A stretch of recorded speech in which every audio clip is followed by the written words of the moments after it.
سلام خدمت دوستان عزیز. خیلی خوشحالم خدمتتون هستم. خب مجدد از اول فقط این مختصری پس میگم. پس ما وقتی میگیم خشونت در واقع به طور مشخص خشونت علیه پزشکان رو من صحبت میکنم امروز و خشونت انواع مختلفی داره، از فیزیکی، کلامی، عاطفی و جنسی. خشونت چه اثراتی میذاره؟ از منظر روانشناختی خشونت خب به اشکال مختلف میتونه اثرات بسیار منفی بذاره بر کادر درمان از هر فردی که در معرضش قرار میگیره. به نظرم مهمترینش فرسودگی شغلیه، یعنی خیلی زودتر یعنی توان من در کار کردن از بین میره، خسته میشم دیگه، از کار کردن خسته میشم، از اون کاری که حالا براش کلی آموزش دیدم با شروع شغل آدم توش خسته و اصطلاحاً زده میشن و کلا انگار فرسودگی شغلی یکی از مهمترین در واقع تبعات خشونت هست. خیلی سریع انگار اون باتری آدمو خالی میکنه. افسردگی، اضطراب، اختلال استرس پس از سانحه، از دست دادن روحیه به طور کلی در کلیت زندگی، در واقع آسیب‌های ثانوی، یعنی وقتی فرد من حتی شاهد خشونت در نسبت با دیگران باشم یا حالا چه مستقیم چه در حتی فضای مجازی، و نارضایتی شغلی. در واقع کارکرد پزشکان و کادر درمان هم اثر میذاره، یعنی کلا در ارتباط سالم و همدلانه‌شون با بیماران و خانواده بیماران در واقع دچار مشکل میشن. تو تصمیم گیریشون، تو کارهاشون، در واقع وقتی ذهن آدم درگیر یه فضای ناامن باشه، کارکردهای مغزی آدم به خوبی کار نمیکنه و باعث میشه افراد خیلی زود بخوان از اون محیط هر چیزی زودتر خودشون رو خلاص کنن یا حالا به اشکال مختلف شغلشون رو عوض کنن یا از محل کارشون خارج بشن یا حتی از کشورشون. یکی از دلایلی که ممکنه بخوان خارج بشن این باشه. خب به طور مشخص من قصد دارم بیشتر تمرکز بذارم روی ریسک فاکتورها، یعنی چه چیزهایی باعث میشه این خشونت اتفاق بیفته. چون اگر شما بخواید راهکارهایی پیدا کنید برای که خشونت رو به حداقل برسونید، اول باید بفهمید که خشونت چرا اتفاق میفته. من راهکارها رو به طور کلی میگم. یکی از راهکارها که به نظر من خب جای توجه داره به طور مشخص در جامعه ما، اون رو این مقدار بازتر در موردش صحبت میکنم.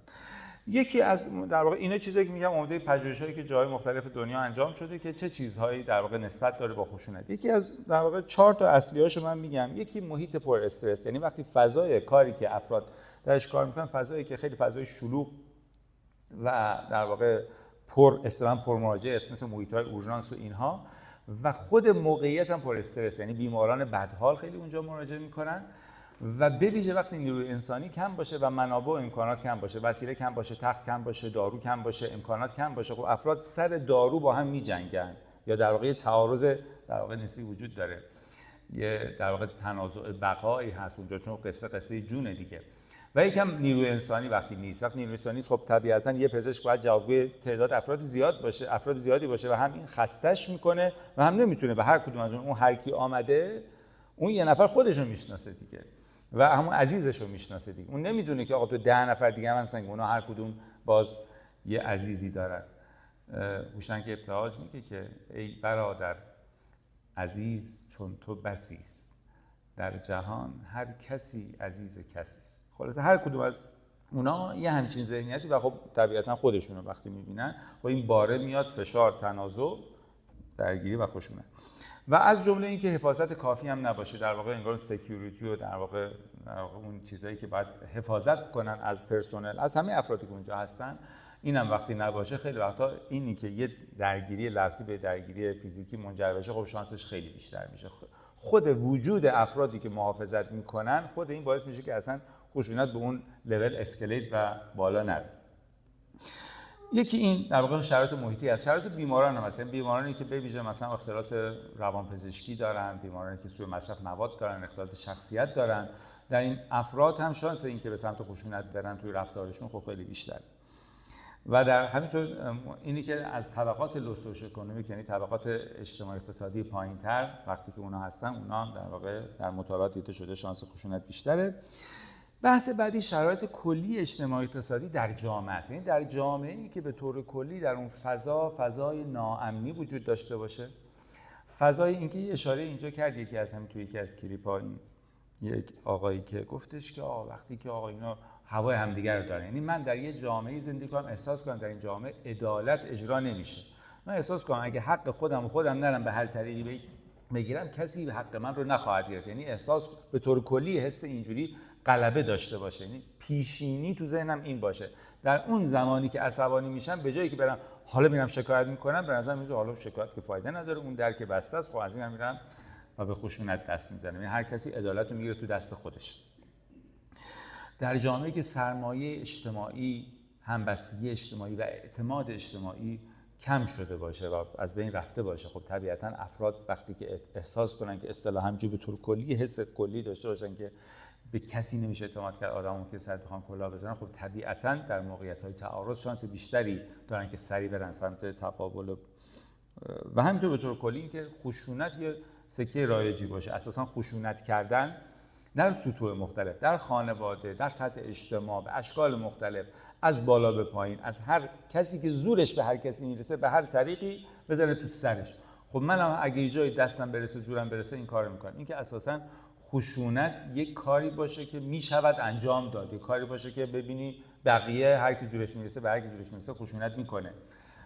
و این هم در واقع یکی از فاکتورهایی هستش که باعث میشه که در واقع این فضای کلی در جامعه از جمله در نسبت با کادر درمان در واقع اتفاق بیفته. و نکته آخری که من میخوام از اینجا به بحث اصلیم برسم، بحث شرایط فرهنگی هست. یعنی اینکه در واقع فرهنگ جامعه و از جمله نگرشی که به کادر درمان و پزشکان وجود داره که رسانه خیلی میتونه به این قصه دامن بزنه و اینکه یه ذهنیت‌هایی باشه که آره این پزشکان اینجوری اونجوری و هر مشکلی ما داریم تقصیر این پزشکاست و خون آدمو تو شیشه میکنن و جون آدم‌ها براشون مهم نیست، همینجور آدم میکشن فلان.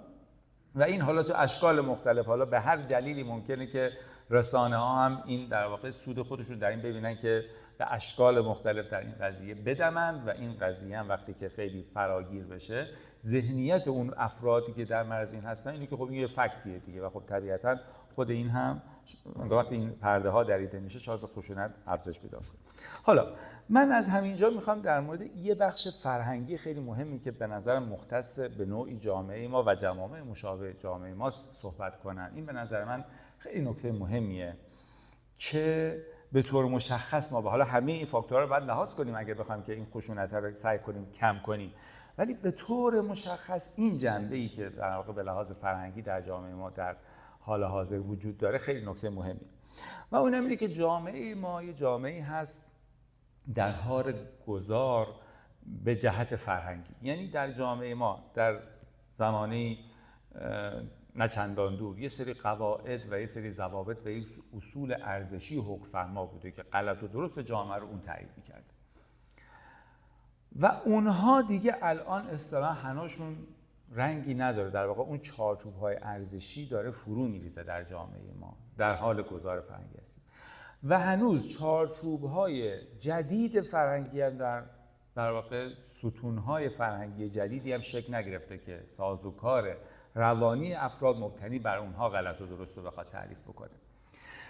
وقتی که یک در واقع چارچوب اولیه میره، چارچوب جدیدی نیامده، چه اتفاقی میفته؟ افراد اصطلاحاً ریست میشن به تنظیمات کارخانه. تنظیمات کارخانه چیه؟ نفع شخصی.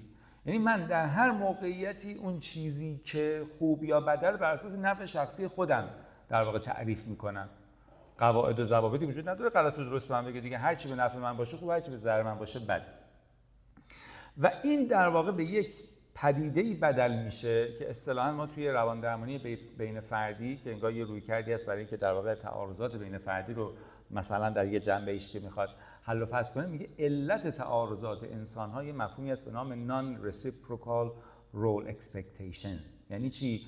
یعنی انتظارات غیر متقابل. یعنی من یه انتظاری دارم از تو به نظر میرسه انتظار من به جا نیست، تو انتظاری از من داری، من انتظار تو به جا نیست و این باعث میشه که بین ما تعارض و تقابل ایجاد میشه. مثلا حالا من چون ایده تخصصیم زوج درمانی مثال زوجیشو بزنم.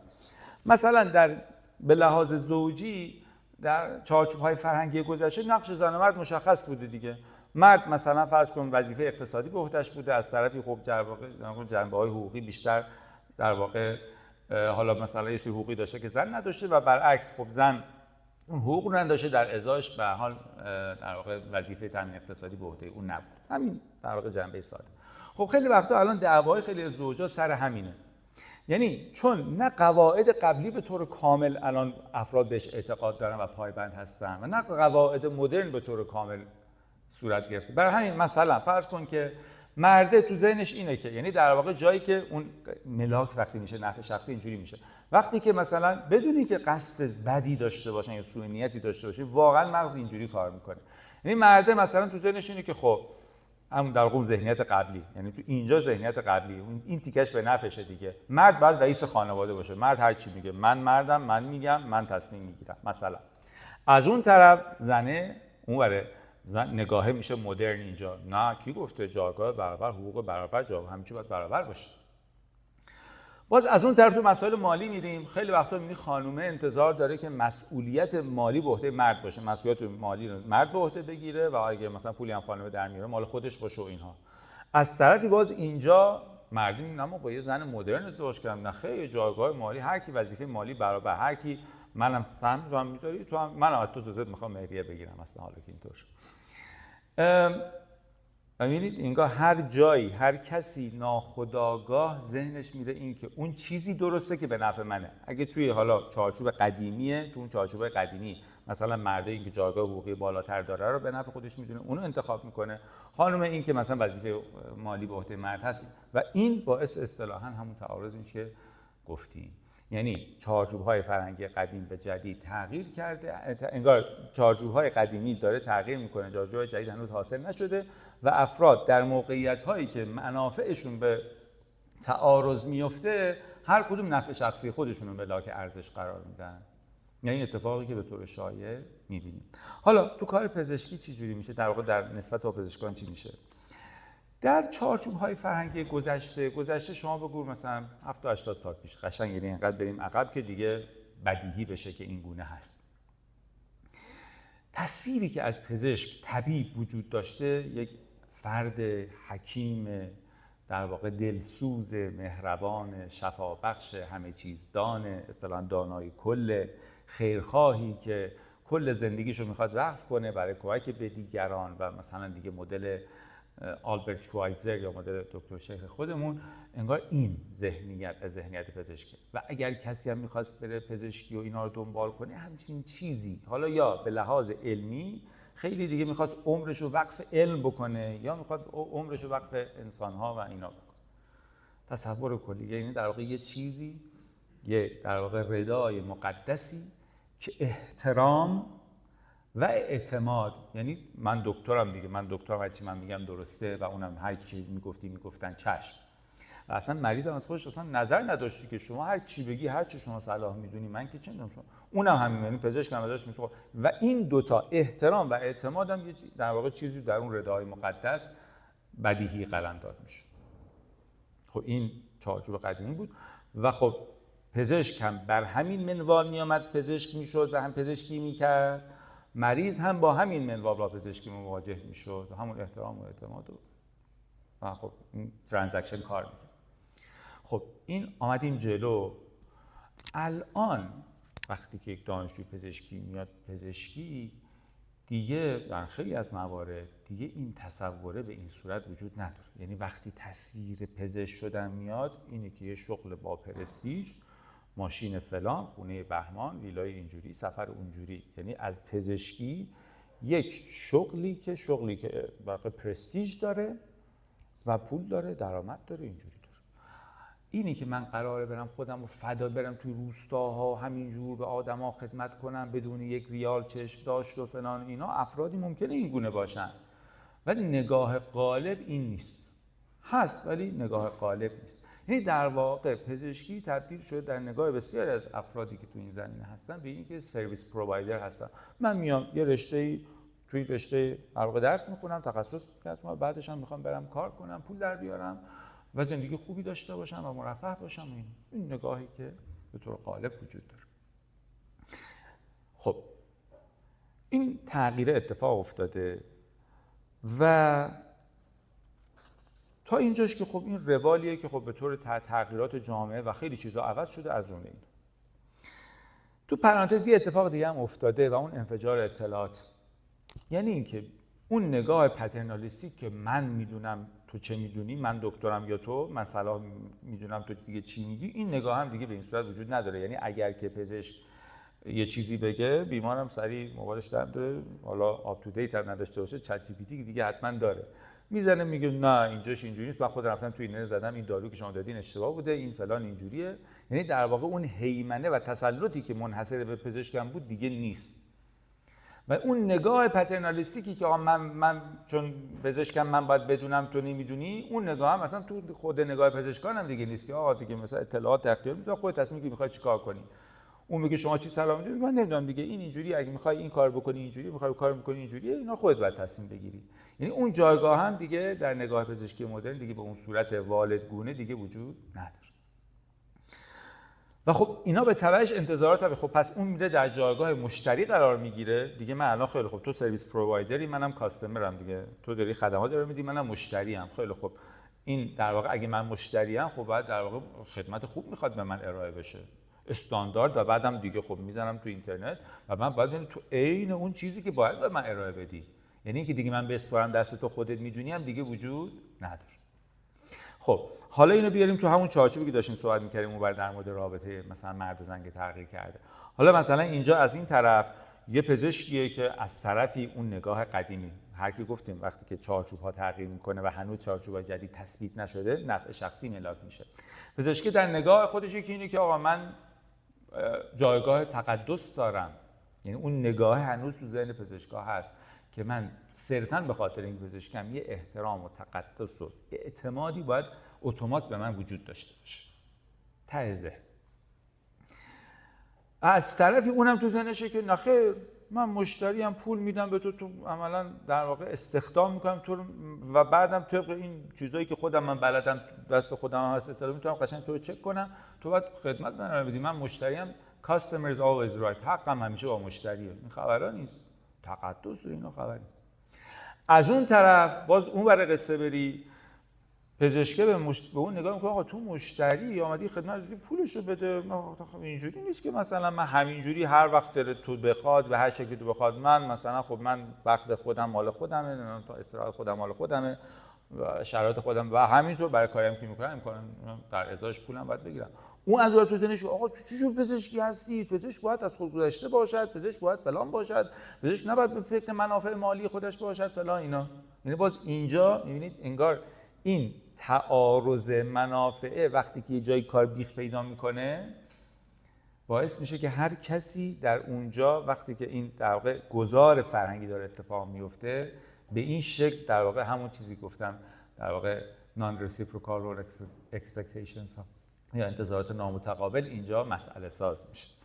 و بعد این چرخه همینطور در واقع این انتظاراتی که این داره و او برآورده نمیکنه، انتظارات او این برآورده نمیکنه، همینجور با هم دیگه در یه خصومتی انگار وجود داره و یه گارد متقابلا توی فضای کلی فرهنگی جامعه نسبت به در واقع بین پزشکان و مردم، پزشکان نسبت به مردم این گارد دارن، مردم نسبت به پزشکان.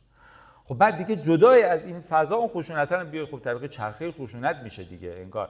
و خیلی وقتا اون کسی که در معرض خشونت قرار میگیره اصلا گناهی نکرده، اصلا ممکنه هیچ کاری نکرده در اون قصه، میگن گناه کرد در برق آهنگری به شوشتر زدن گردن مسگری. یعنی یکی دیگه یه جای دیگه یه قصه دیگه فراهم در واقع ایجاد کرده و مجموعه نکاتی هم در ابتدای بحث اشاره کردیم دست به دست هم داده، یه بدبخت از خدا بی خبر یه جای داشته کارش انجام میداده در معرض خشونت قرار گرفته. ولی خشونت رو نمیشه ایزوله دید. اینجوری نیستش که این یه آدم چیکار کرد که مستحق این خشونتی که در قبالش قرار گرفت شد. نه، اون یه آدم ممکن هیچ کاری نکرد، خیلی هم پزشک خوب گشته بوده، خیلی هم کارش درست انجام داده بوده. وقتی فضای کلی جامعه به این صورت در واقع تحت تاثیر این فاکتورها قرار میگیره و از جمله این گزار فرهنگی بدونی که بهش اصطلاحاً ادرس کرده باشیم، بهش فکر کرده باشیم، در قبالش کاری انجام داده باشیم، خب این قصه هم به همین ترتیب خب این در واقع چرخه خشونت رو پیش میبره و به طور در واقع تقابل پیوسته ادامه پیدا میکنه. خب من خیلی وارد راهکار دادن اینو نمیخوام بشم، فقط میخوام تیتروار بگم، فقط برای اینکه بدونیم که قصه به این سادگی ها حل نمیشه که با مثلا 4 تا صحبت و 4 تا راهکار بگیم فردا بریم این کارا رو بکنیم درست میشه. خیلی چیزها دست به دست هم دادگی اتفاق داره میفته، به این نقطه رسیده، این نوک کوه یخشه. خیلی چیزها باید تغییر کنه که این در واقع مسئله رو ما بتونیم برطرف کنیم. و وقتی مسئله تو این فاز بحرانی میفته به این راحتی هم نمیشه به عقب برش گردید. حالا آدم نمیخواد حرف ناامیدانه بزنه، ولی واقعیت. خب چه میشه کرد؟ از جمله خب مثلا فرض کن حداقلش اینه که خیلی وقتا خیلی چیزها رو وقتی که من پزشک برای بیمار یاد بگیرم تو دوره آموزش پزشکی، به جز اطلاعاتی که به ما یاد میدن، اینه که یه بخش ما یاد بدن آقا چطور با مریض حرف بزن، چطور حرفشو بشنو، وقتی که برانگیخته میشه، برافروخته میشه، چطور باهاش مواجه بشو. به همین ما مثلا تو بیمارستان روانپزشکی خیلی وقتا با اینکه اونجا دیگه اوج افرادیه که به نظر میرسه اختلالات شخصیت و مواد دکتر روانپزشکی که همه رو با هم دیگه یه جا دارن، چون ما اینو با دستیاران و اینا خیلی وقتا خب سعی می‌کنیم که اینو به این نکات کار کنیم، آموزش بدیم، دقت کنن، خیلی وقتا این اتفاقا میتونن جلوشو بگیرن، اتفاقا نیفته وقتی که حداقل این دانش رو به کار میگیرن. پس اینکه حداقل من یاد بگیرم چطور خیلی وقتا حرف بزنم. خیلی وقتا وقتی طرف احساس می‌کنه حرف شنیده نمیشه به نقطه انفجار خشونت میرسه. اگه احساس کنه حرف شنیده شد، فهمیده شد، همینا رو باید آموزش بدیم دیگه. و همینطور که حالا جدا از اینکه به طور کلی حرف شنیدن، گفتگو، صحبت باشه، اگر یه زمانی یه جایی داشت اوج میگرفت، اونو چطور خنثی بکنیم. اینا همه مهارتایی که میشه تمرین کرد و یاد گرفت. خب این برای در واقع جامعه پزشکی. من فقط دارم از هر کدوم از مواردی که خب توصیه‌های خیلی زیادی در این زمینه وجود داره، من یه دو تا گلچین از هر کدوم که به نظرم حالا کاربردی‌تر، مهم‌تر بوده دارم میگم. برای جامعه، برای مردم چیکار کنیم؟ یکی که خب آگاهی رسانی عمومیه. در واقع این کار اگه درک دقیق‌تری داشته باشن آقا از شرایط پزشکا، موقعیتشون، در واقع شرایط کاری، شرایط خستگی‌ها، محدودیت منابع، ویژگی‌هایی که تو یه در واقع با مستندهایی که ساخته بشه، اشکال مختلف، در واقع سریال‌های داستانی هر شکلی، که افراد وقتی بتونن احساس کنن که این آدم‌ها در چه شرایط دشوار و بغرنجی هستن، کما اینکه ما در ایام مثلا کرونا می‌دیدیم که خود در واقع چون شرایط کادر درمان یه مقداری بیشتر دشواری‌هاشون نشون میدادن، در اون شرایط با اینکه شرایط خیلی پر استرسی هم بود، کلا رفتارها تا حد زیادی به نظر من، حالا نمیدونم مطالعه دقیق شده باشه یا نه، ولی بخوام حدس بزنم اینی که از شنیده ها و گفته ها جمع بندیم اینه که اوضاع بهتر، چون مردم احساس که آقا اینا چقدر مثلا بدبختای بیچاره چه گرفتاری و سختی توی لباسای فقط صبح تا شب فلان، اینا چقدر سختی میکشن. همین باعث شد که خب در واقع نوع رفتارها تعدیل بشه. و همینطور اینکه خب به طور کلی یه سری ذهنیت‌ها، خب هر چی که کف دستت میگی از اینترنت میخونی که همه درست نیست، خیلی وقتا هم در واقع میس اینفورمیشن هاست که باید در واقع به اونها هم پرداخته بشه. خیلی وقتا اطلاعات غلطی که در اختیار افراد قرار میگیره، افراد میشه بر اساس اون خوب برانگیخته و برافروخته میشن و خیلی وقتا اونها نیاز به اصلاح داره. و یه بخشش هم بخش سیستم هست، یعنی در واقع به طور کلی وقتی که سیستم در واقع محدودیت منابع، محدودیت امکانات، محدودیت منابع انسانی رو در واقع خب وجود داره، خب این دیگه طبیعتاً اینکه دو تا نیرویی که در واقع این دوتا به جون هم بیفتن خیلی طبیعیه. وقتی که شما از یه جایی تو این فیلم‌ها نشون میده که مثلا چه می‌دونم مثل این که مثلا اگه مثلا چه مستندش مثل چیزایی که بعد زلزله‌ها و طوفان‌ها جاهای مثلا خیلی متمدن دنیا وقتی منابع یهو محدود میشه افراد میافتن به جون هم دیگه. وقتی این نظارت برداشته میشه افراد، فیلم کوری اگه دیده باشین یا کتابش خونده باشین، وقتی نگاه از بین میره آدم میافتن به جون هم دیگه. خب پس در واقع اینی که در واقع نظارت‌های دقیق، سیستم‌هایی که بتونن پاسخگو باشن، اون عدالتی که صحبت می‌شده بتونن به طور خوب برقرار، هم حفاظت و هم عدالت، یعنی هم حفاظت بکنن که خشونت اتفاق نیفته، هم اگه جایی کسی کوتاهی میکنه اون عدالت به شکل مناسب برقرار بشه. و هم گفتیم یک در واقع خیلی وقتا علت این خشونت‌ها اون فرسودگی است، یعنی وقتی که من توانم دیگه مستهلک شده، دیگه اصلا جون ندارم، اصلا دیگه برام مهم نیست، دیگه اصلا برام دیگه اصلا یه اصطلاح ایموشنال دیتچمنت اتفاق میفته، اصلا به لحاظ احساسی دیگه اصلا کنش و واکنشی ندارم و طبیعتا خب این بی‌تفاوتی خودش باعث واکنش از اون طرف میشه و دامن میزنه. و به طور کلی ایراداتی که خب در کل در واقع سیستم بزرگتر جامعه، همون چیزایی که اشاره کردیم در ابتدا، فضای ناامنی، فضای ناامنی‌های اقتصادی اجتماعی، فضای افت در واقع چه بسا بگیم سقوط سرمایه اجتماعی، خب اینا هم فاکتورهای که همه ما به طور کلی داریم درش تنفس میکنیم که خب اینا هم فاکتورهایی هستش که همه دست به دست هم میده و اگه ما بخوایم این مسئله رو براش چاره‌ای بیاندیشیم تا تمام فاکتورهایی که در این قضیه نقش دارن رو بهش نپردازیم، طبیعتا راه حلایی که پیدا میکنیم راه حلایی هستش که خیلی متاسفانه به اون نتیجه مطلوب منجر نمیشه. من سعی کردم خیلی خلاصه اون نکاتی که به ذهنم میرسید خدمتتون بگم. طبعا در مورد هر کدوم از اینا میشه کلی بحث کرد و کنکاش کرد و چالش کرد و اینها. فقط خب نکاتی که بود که در ابتدا فقط ذهنمون باز بشه به اینکه چه نکاتی در این زمینه وجود داره که میشه بهش پرداخت. امیدوارم همه ما بتونیم با هم دیگه کمک کنیم که فضای جامعه برای زندگی کردن هممون، یعنی اگه من پزشکم اون بیماره فرق نمیکنه دیگه، اگه فضا ناامن باشه برای هر دوی ما ناامنه. اگر یعنی اینجوری نیستش که یکی بتونه خوش باشه بقیه ناخوش، یا مثلا این محاله. اگه بخوایم خوب زندگی کنیم باید بتونیم راههایی پیدا کنیم که همه بتونیم کنار هم دیگه خوب زندگی کنیم. تنها راهش به نظر میرسه که این باشه. امیدوارم بتونیم اون راه رو پیدا کنیم، با کمک هم دیگه به سمت اون حرکت کنیم. خیلی ممنون از توجه.